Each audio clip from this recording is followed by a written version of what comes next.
Salut à tous, bienvenue sur Capsule littéraire.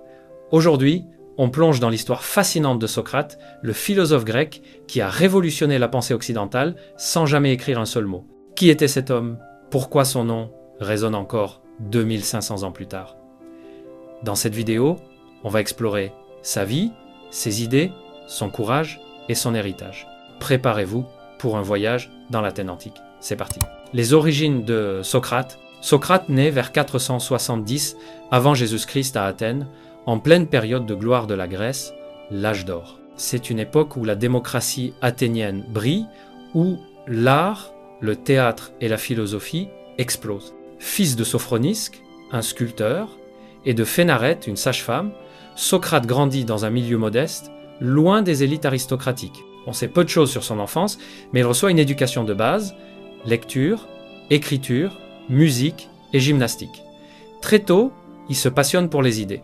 Il s'intéresse aux penseurs présocratiques, comme Anaxagore, qui parle du cosmos et des origines de l'univers. Mais Socrate trouve ces questions trop abstraites. Lui, ce qui l'obsède, c'est la morale.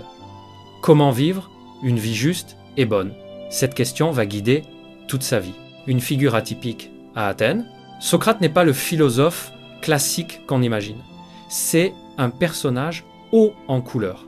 Physiquement, il ne passe pas inaperçu. Petit, chauve, avec un nez épaté et des yeux exorbités, il est souvent décrit comme peu séduisant.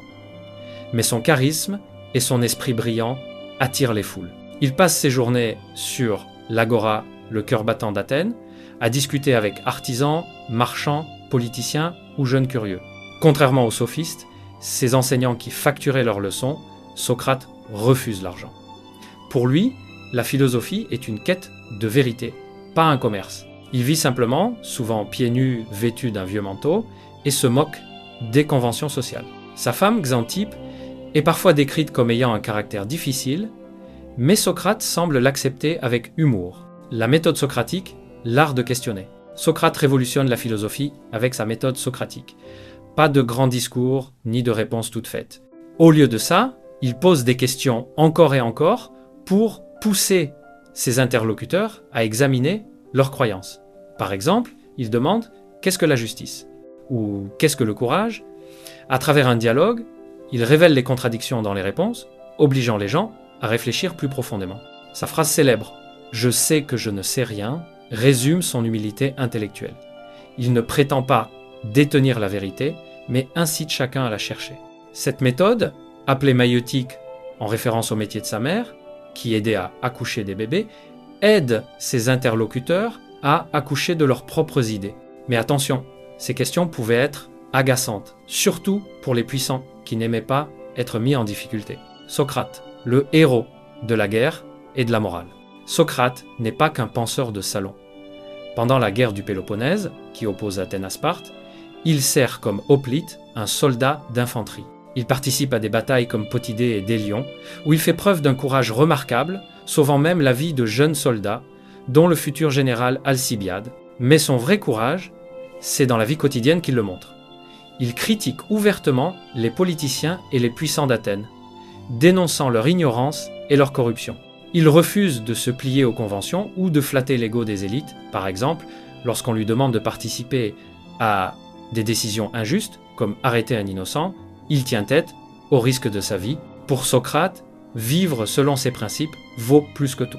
Le procès et la mort tragique, en 399 avant Jésus-Christ, à l'âge d'environ 70 ans, Socrate se retrouve dans une situation dramatique.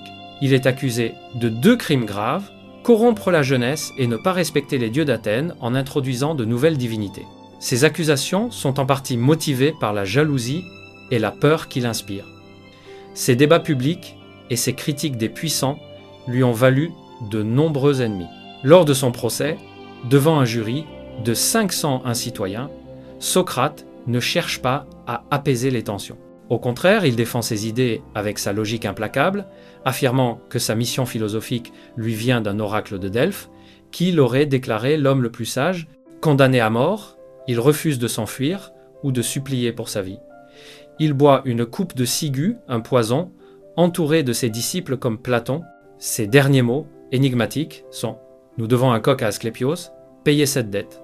L'héritage de Socrate, Socrate n'a jamais écrit, mais ses idées survivent grâce à ses disciples, notamment Platon et Xénophon.